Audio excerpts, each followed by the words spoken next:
Hello, my name is Delilah Cordova, Visibility Creator here at Omnipresence Studios.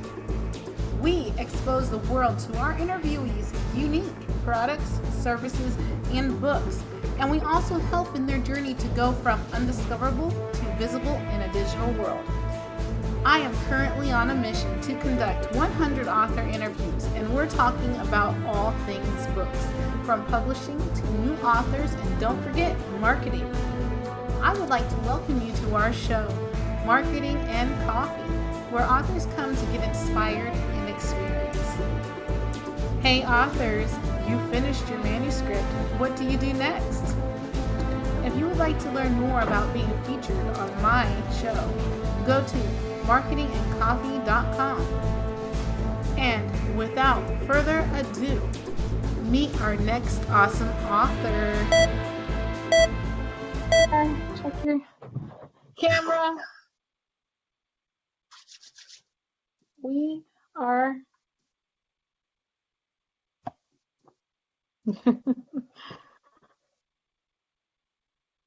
all right, we are live.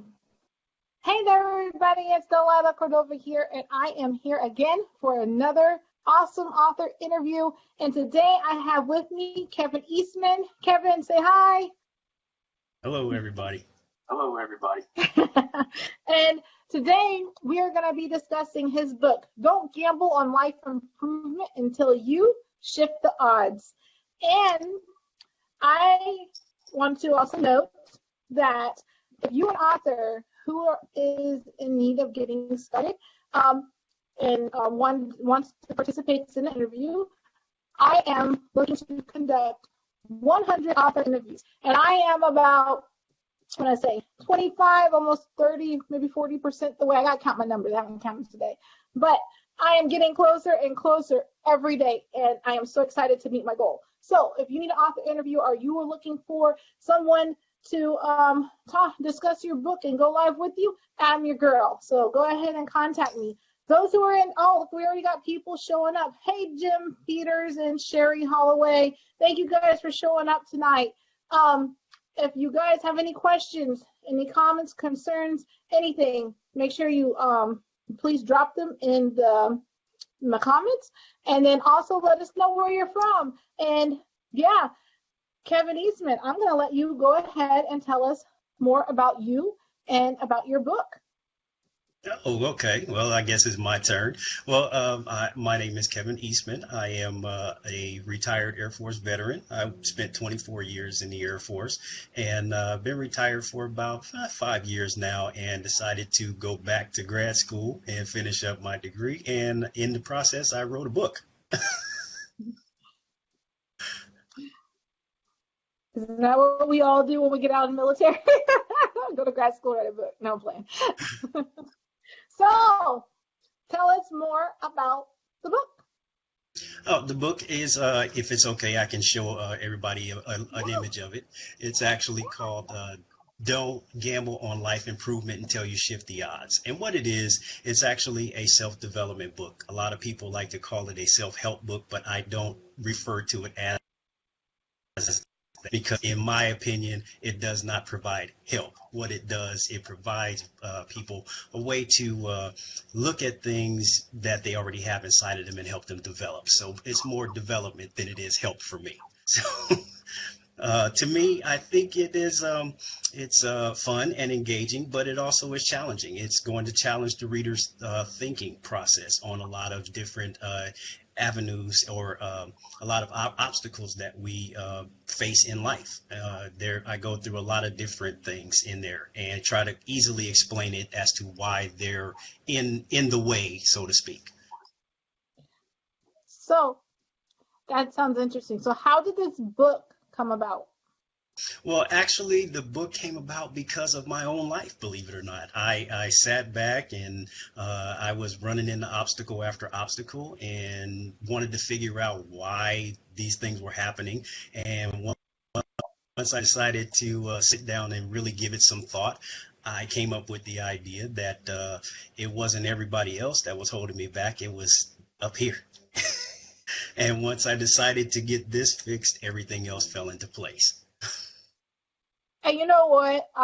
I fall into my own trap too. So I totally agree with you. Everything is in your mindset and how you perceive things and how far you're willing internally to go to achieve your goals, right? So, Absolutely. so yeah. So with that, what inspired you to write this book? Or sorry guys, I'm trying to find the word. How did you aspire to be a writer? Well, actually, I became a writer by accident. I actually started writing bits and pieces here and there, and the next thing I knew, it turned into a 251-page book. So I started writing, and it just turned and grew and grew and grew, and I figured out that I can't be the only one that can benefit from what I found, so I decided to publish it as a book. So with your book, is there anything you would like to highlight from your book for everybody? Well, I can tell you that my book is pretty realistic. A lot of people are going to be shocked at the things they read, but the way I kind of describe it is everybody has seen what I've seen, but they haven't seen it put my way. And that's my little spin on it. That's my caveat. What it is, I'm going to challenge your thinking on a lot of different things and make it easy for you to understand why these obstacles are in place. I go through topics like the comfort zone. There is a chapter in there called the fear of winning. A lot of people are kind of shocked when I tell them about that. But the premise behind that chapter is a lot of people are so afraid of being successful in their life that they will intentionally engage in activity they know won't end well for them. And the reason why is they'll have something to blame their misfortune on rather than themselves. Wow. So then, can we see the book cover one more time, because I thought it was really interesting and you flashed it, but I want everybody to really see it, because it is an interesting looking book. It is an interesting book cover. Let me see it. So here's the cover. And the title is a metaphor by all means. It has nothing to do with gambling. I want to put that that this is not a book on gambling at all. But what it is, what I tell people, it's a way, it shows you ways to eliminate the emotional clutter from your life. That way you can start overcoming these obstacles that are put in your way, and you find out that a lot of them are mentally put there instead of physically. Oh wow, that's awesome. So yeah, we're getting more and more people. Hey guys, thanks for coming out and showing out. Hey Jennifer Morris, she's saying hi, Delilah. So, how did that book cover come to be? How did you create this book cover? Well, I went back and forth on what to put on there, and I had an awesome editor that told me it was actually, this was the finished product.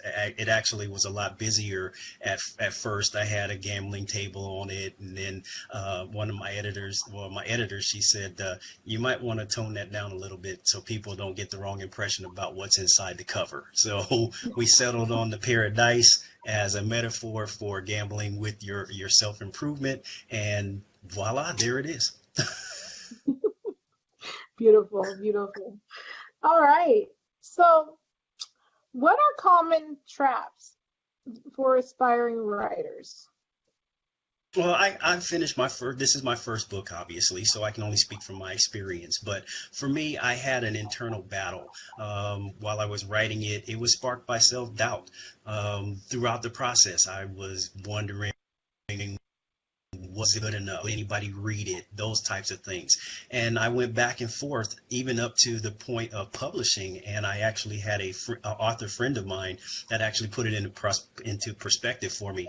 What she said to me made so much sense. She says, that's your book. That makes you the expert. Nobody can tell you how to read your story better than you. So that made perfect sense to me. She said, as long as you believe in what you wrote, the message will get to the person it needs to get to. And that kept me going in the writing process, because self-doubt had me going back and forth. Is it good enough? Is it not? Those type of things. But what she said made everything make sense to me. And you know what? She needs a virtual high five. Because Absolutely. that was the best advice that anybody could have given any writer. Because there's a lot of people, they don't get started, or they start and they don't finish due to that self-doubt, or that self, that in their mind, what they're going through in that turmoil in making the book. You know what I mean? And worried about criticism, worried about judgment, worried about this. And that she's awesome. She gave you the best advice ever. Absolutely. And there was one other thing she said. She said, once you start the process, you're going to have ups and downs, but your goal is going to remain the same. The only thing that will change is your plan to achieve it. So that makes perfect sense to me. Right. Right. And, I think I learned that lesson the hardest being an entrepreneur. That along the path, the goal is still the same, but I've had to maneuver in different ways than I expected to get where I'm trying to go. Right. So Absolutely. I love it. I love it. So yeah, when do you plan on making any more books here soon? It's interesting you would say that. I thought I put everything I had into this book and I had nothing else to give, but I had another friend of mine say, you need to get started on a second book. And I looked at him like he was crazy. And lo and behold, a few weeks ago, I had an idea for a second book just out of the blue. So more is coming. So is it going to be the set along the lines of self-help or nonfiction, or the next one? Absolutely. It will be the same thing. And it's self-development, not self-help. Oh, no. Okay, fine. Well, I think that, using this book, it's going to be great. I love self-development, self-help books, those nonfiction type of books, and I love working with them. Like a lot of my clients are self-help, and they use their books as stepping stones. You know what I mean? Like, it's like having a written resume, because it's an achievement to become an author. It's an achievement to put all your thoughts into this book and make it happen in itself. And Yes. those are the type of people that, this is something that can get you into so many opportunities and open so many different doors for you. You know what I mean? So are you planning on using the book to get you into more speaking engagements, coaching opportunities, so on and so Oh, I'm forth? always open for any opportunity to talk with people. I enjoy speaking with people. I spent 14 years as an Air Force recruiter, so talking to people is not a problem for me. But if I get a chance to help someone achieve their goals, it makes me feel good, and that's part of the motivation behind the book. It's more of a can I help someone else in addition to helping myself, because writing this book was actually very therapeutic for me. But Right. if I can get someone else to make positive strides in their life, it's all the better. That's all the better.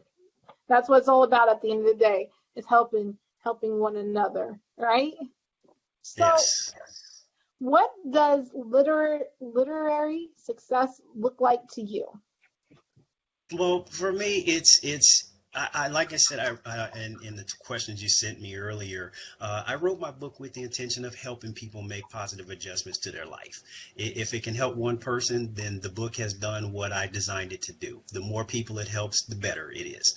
I would consider a success if a person contacted me and said what I wrote helped them turn their life around.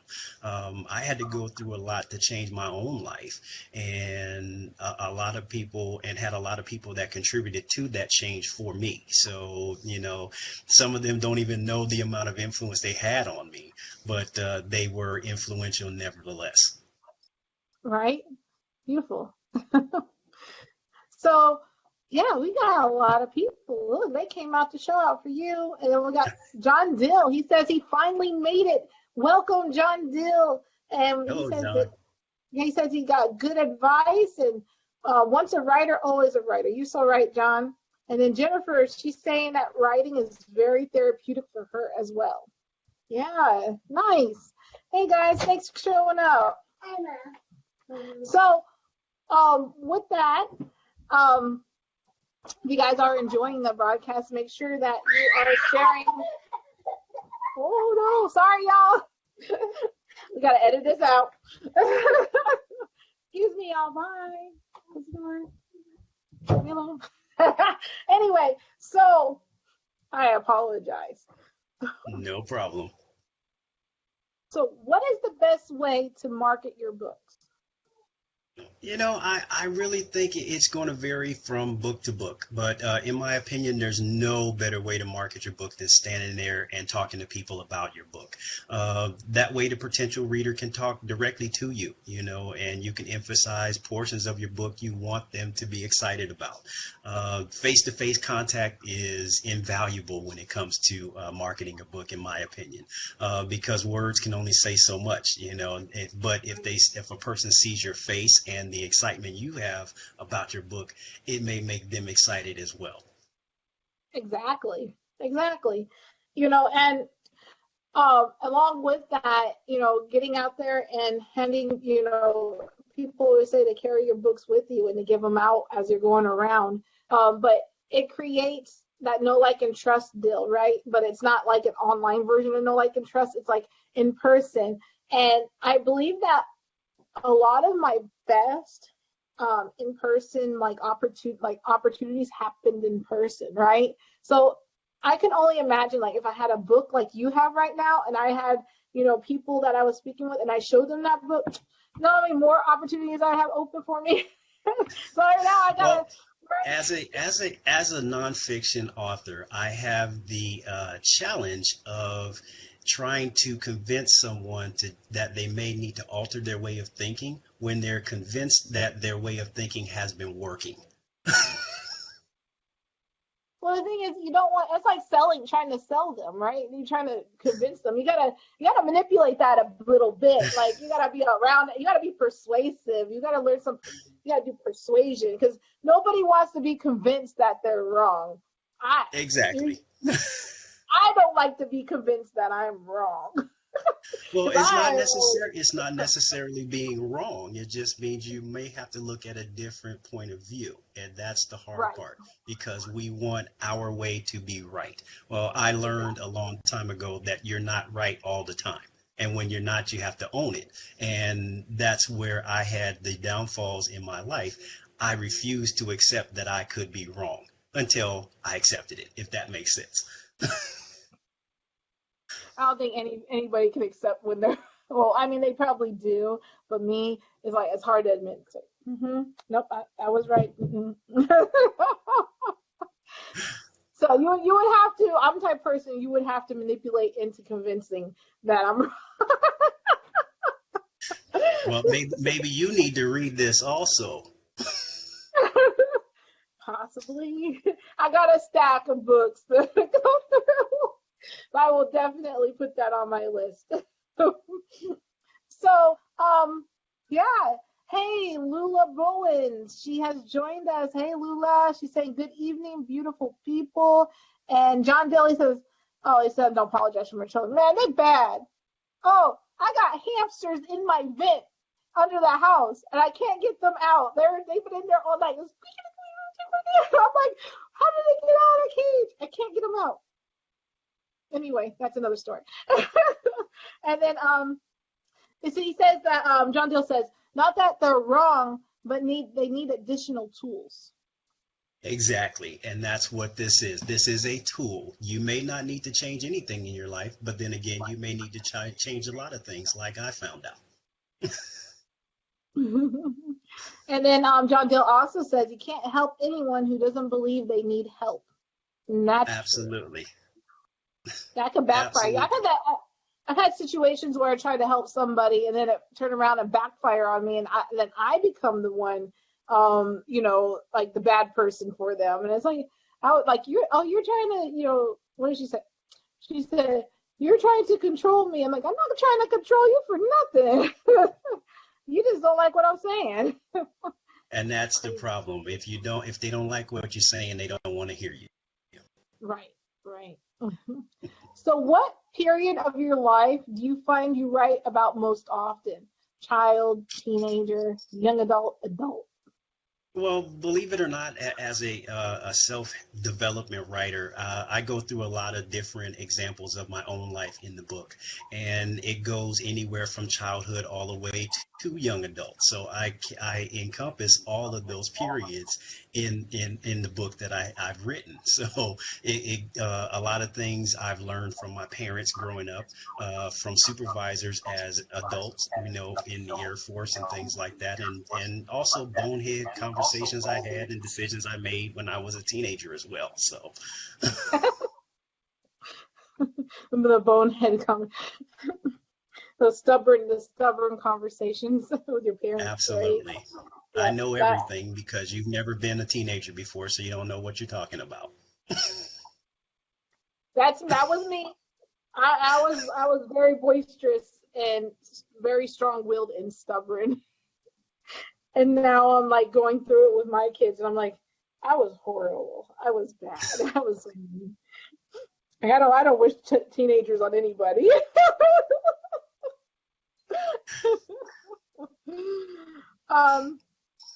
John Dill, he's like, when you reach out a hand to help, expect to get a nail driven through it. Sometimes. That's right. And we are the product of our choices. That we are. Wow, Thanks, I like John. that. Yeah. So, what is the most difficult part of your artistic process? It's interesting you would say that. I thought when I started the writing process would be the difficult part, but it wasn't. I was wrong. Like I said earlier, the most difficult part is convincing people to read the book. A lot of people don't want to find out that they're wrong in what they're doing. But in the way that I write it in the book is you have to get comfortable with being uncomfortable, because from discomfort growth occurs. So you have to have that person that stays on you and refuses to let you keep the blinders on, so to speak. And I had that supervisor that challenged my way of thinking. He was the person that had said, no, I'm not going to let you keep these blinders on. Tell me. And once I did that, it was like, whoa, a whole bunch of other things opened up that I had no idea were there. So that's one of the most difficult part of the artistic process for me is getting people, convincing them that they may need to read it. They may not, this information may not be for them, but they know somebody in their life that can use the information in this book. I guarantee it. I bet. So, with the book, what is the best chapter in that book and why? There's so many, but the one that I think is most poignant for me, and I've seen it in a few groups on Facebook that I've had, is there's a chapter 7 is on relationships, and what I do is I go through some of the things that men do as well as some of the things that women do that kind of put a damper on a relationship, and it's a long chapter. It's the longest chapter in the book, but I broke it down into 4 different chapters. So so women don't think I'm picking on them. I show them men also, and men don't think I'm picking on them. I show them women, and at the end, I show everybody how to make sense of the chaos and put it together. And it makes perfect sense if you read it. A lot of people are going to be side-eyed with me. I can tell you, there are women that are going to be looking at me and read that, and they're going to go. And men are going to read it, and they are going to go, I can't believe you said that. But they won't be able to deny it because we've all done it. You're gonna get the side eye. Absolutely. I'm going to get a lot of side eyes on that one, but it will make sense. Well, you're just waiting for it. Somebody's gonna look at you side eye and be like, "Yeah, you read the book, right?" Like you read the book. So, Kevin, tell us what you plan to do within the next 5 years. Where are we going to see Next, Kevin from here to there? next 5 years, I'm hoping that this book takes off and touches a lot of people's lives. I see myself writing another one here soon, and we'll see where the process goes from there. It's it's a slow moving process once you're while you're trying to get established as an author, and the more people who know who you are, the easier it is to get information to the potential audience. Hopefully in the next 5 years you'll be seeing a lot more of me. I hope we do too, because your your personality is really good. You know what I mean? And it seems like it's really genuine, everything that you have come up with and put into this book. So I hope to see you, like, maybe speaking with Oprah, or I mean, if Oprah does a Facebook Live show, I don't know if she retired or not. That would be nice. I would love to do that, but Yeah. you have to crawl before you walk. You'll be walking in no time. Don't say that. You're going to say, there's a law of attraction thing that my one friend was making me do with her earlier. Why are all my opportunities coming at me at one time? Why am I on TV with Oprah and I am enjoying it? I don't know how she says it different, but it helps so you can get in the mindset that this is going to happen. Okay? Right. So we're going to attract Right. that. Right. So yeah, we got more people. Hey there, authors, Takia Smith. Hello, how are you? And we got Cynthia Fox Everett. Hey, Cynthia. And yeah, John. And then they're making great comments too. Cynthia Fox says it's all in your approach in deliverance. She's always Absolutely. because she's so deep. She's so deep. And then John Dill says very articulate. He says you're very articulate. Thank you very much, John. I appreciate that. Mm-hmm. And then Cynthia Fox, she says transparency is the key. That's so true. That is true, That's and it's funny she would bring that up, because in the book, one of the things that I try to emphasize throughout the book is balance. It takes balance to make strides to improve in your life, and where we run into problems is where we become unbalanced. And I try to get each reader to understand that sometimes that balance it's being determined by what you have right here. right. And perception is one of those things that is emphasized throughout the book. And it's put into different situations, and they all seem to come back to the same thing: what you have developed in your head. Right. What I've developed in my head. A lot of readers will be shocked. And the reason why I say that is because we don't think about things until we have to think about them. And once somebody puts it in front of you, it's like, oh, I never realized I was doing that. And that's what happened to me. The light bulb clicked on. It was like, oh, okay. It wasn't everybody else. It was me. I know, and I'm the I think I've been through that phase where I would blame other people because I didn't want to blame myself, and then to come around and turn around, it's like, oh no, it was me. It was me, and I have to go back, and then I have to apologize. I'm so Well, sorry. it's interesting you would say that, because I just had a speaking engagement last weekend, and I explained to a group of young men that I was mentoring that we like to blame other things. And we look that way first instead of looking at ourselves, because as long as I am convinced that that is the problem is not me. And I can Right. live with something else being the problem. I can't live with me until I decide to, what I call, get out of my own way. Exactly. And you know what?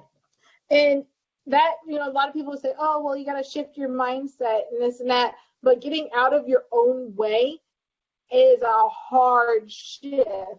Because when you're trying to make things happen and you think that you're so right and you're so correct, you got these blinders on that it is hard to get out of your own way. You are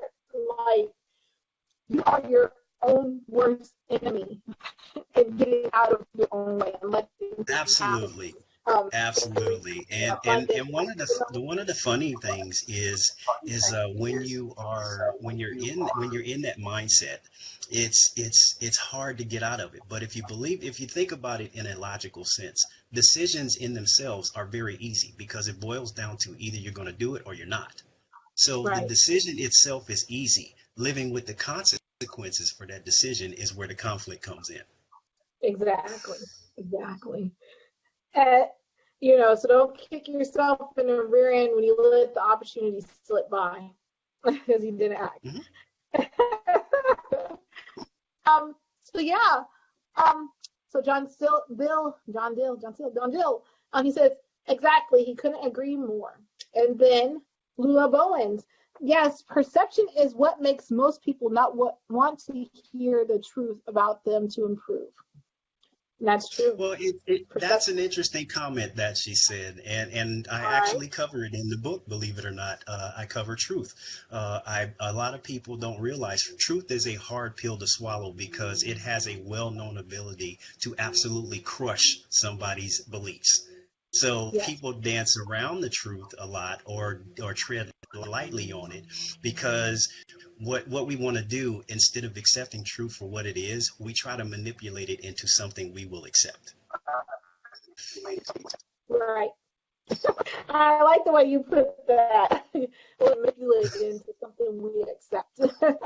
And then, yeah, Jennifer says absolutely. I guess she's agreeing with Lula. And John Dill, pride is a stumbling block. Pride is a stumbling block. How is this so hard to read? And, let's see. I keep saying sometimes you learn it's wrong, so you defend being wrong. What do you guys say about that? Say that again. I didn't hear that. Sometimes you learn it's wrong, so you defend being wrong. Absolutely. That is 100% truth because as long as I'm convinced that I'm right, I don't have to hear the truth. I've learned that there are some people that don't want to hear the truth. What they're really looking for is their truth coming out of somebody else's mouth. Who better get to say it? You know what, Kevin? You're so eloquent and like John Dill said, you are so articulate. Just a genius. Thank you very much. I appreciate So, that. Cynthia Fox Everett, she says, how do you get the light bulb to click if you have never been exposed to a healing environment? So they said deep. Well, you have to. Well, for me, it was sitting down, having that person to challenge my thinking.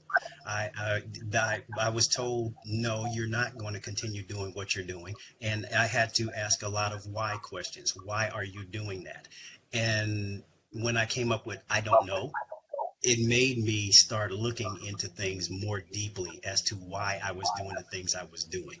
And the light bulb came on for me. I mean, one of the things I mentioned in the book is my parents. My parents were idiots until I was about 22 years old, like any other person would be. But at age 22, the light bulb came on and I realized that my mom and dad were not stupid. It was me. And you know what? I learned that too in a hard way. Especially when you have some type of issue come up and you're almost 30 years old and you gotta call mama. Mama! Absolutely. And it's funny, my dad and I talk to this day about some of the things, and we laugh now that I can talk to him about the things that I did when I was younger when I thought he was stupid. I know, for real. And I think I'm going through that right now with my 15-year-old. I think she thinks I'm just the dumbest one. And like she'll send me text messages like she has to babysit me. Mom, make sure you get up. I woke you up at 6 a.m. Make sure you get up out of bed. I'm like, geez, I didn't. Like I can't get up myself. So, fear of others' perception is another stumbling block. John Dill. Hmm. Fear of others' perception. Interesting comment. Yeah. So then, Cynthia Fox Everett, your truth might not be someone else's truth, right? Absolutely. Absolutely. How am I Again, looking at you, Fran? like I said earlier, we are not looking, sometimes people are not looking for the truth. They're looking for their truth coming out of somebody else's mouth. Right, right, right. Um, and then John Dill says, tell me what I want to hear, not what I need to hear. You I know, like it. I like it's interesting that he brought that up because that's actually written in chapter 2 of my book. My dad told me something, and he was not telling me what I wanted to hear. He told me what I needed to hear, which Right. actually helped me because what I needed to hear switched my mindset. Beautiful. I love the connections you guys are making. This is awesome. And the majority of these of those in our crowd here are authors. So yeah, this is great. If two people see a glass of water and one says the glass is half full and the other says the glass is half empty, whose perception is correct? Jennifer I Moore. am I'm going through the book right now because I want to show you this. Chapter 5 in my book is actually titled "Is the glass half full or glass half empty?"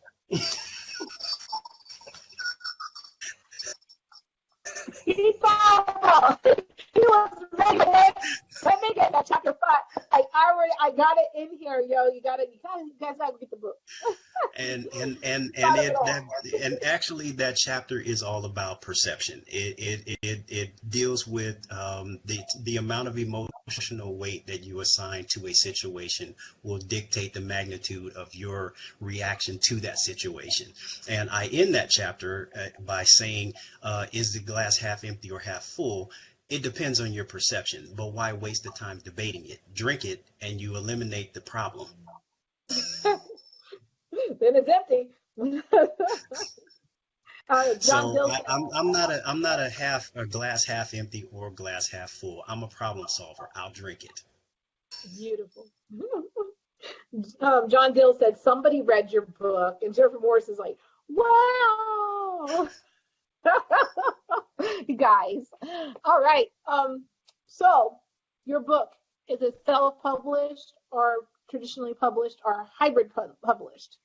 It actually is self-published. I published it on Amazon. It's available there in ebook as well as paperback copies. If anybody has Kindle Unlimited, we all know that that's free to read as well. And the way I like to tell people is at the end, you will either use the information in this book or you will know somebody that needs it. So it can be used if you buy it by you or not. But if you can't use it, gift it to someone else who can, and that's what the book is about. It's about helping people change their lives. Right. Beautiful. So as somebody who is self-published, what is some tips and tricks that you can advise on for those who are looking to self-publish? Well, you have to do your research. For me, I chose the self-publishing route because I wanted to remain in control of what I wrote. It's nothing against the publishing houses, but I wrote this book in a particular context, and I didn't want to have an editor tell me, oh, you need to change this or you change that, and we go back and forth because I wrote it the way I wanted it written. And it would actually help me with my editor because she asked me, is this how you want this to sound? And I told her, yes. She said, okay, I'm good. Yeah. So Cynthia Fox, they are chatty. I love this. I wish I can see it. I can't see what you see. Yeah. Cynthia Fox Everett says, I agree. I spent so much time debating this question that I decided it didn't matter as long as it's water in it. Water in the glass, half full. And then John Dill says, now it's empty. What's next? Once you drink it, move on to the next challenge. We gotta move on. Hey there, Priscilla. Hello.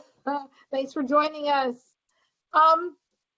So as far as marketing goes, I know that you said that handing, being face to face and handing books out is the way to go. What else are you doing to market this book? Well, I'm on social media as well. I have a few book fairs coming up, speaking engagements also. I have my business cards with me all the time. So you never know where you're going to have an opportunity to give one of those out. So I'm doing a lot of local libraries, those types of things. I'm also looking for book clubs. If any book clubs want to look into reading my book, I would be happy to speak with them about it. Any opportunity that I can think of to get the word out, because I think a lot of people could benefit from this book or somebody they know. Beautiful. So, with marketing, and you said you're doing social media, do you have anything that you have done thus far that has worked particularly well for you? Everything has been slow rolling as of now. It's because I'm a brand new author, so nobody knows who I am. So why should I listen to him? Believe it or not, that's the first chapter in my book. Why should I pay attention to this guy? But once the buzz gets created, hopefully with the book, a lot more people will be more receptive to it and the information that's in it, and we can get things moving from there. Yeah. Well, you got to build up that know, like, and trust factor, and that's what's in build relationships and get people to gravitate to you. And with social media, you gotta really be engaged and be out there somewhat in a way. And it's hard to do. Trust me, it's hard to do, because even like me, I'm like as an influencer, and I'm a growing influencer at that. I don't have time to be like, trying to chat with you and do this with other people and all this, that. But you gotta really build a relationship and show up. In your case, I'm gonna tell you this right now. Go live. Go live, go live, go live, and do it consistently, because you are giving out self-development information. And the best way for you as an author, for people to get to know you,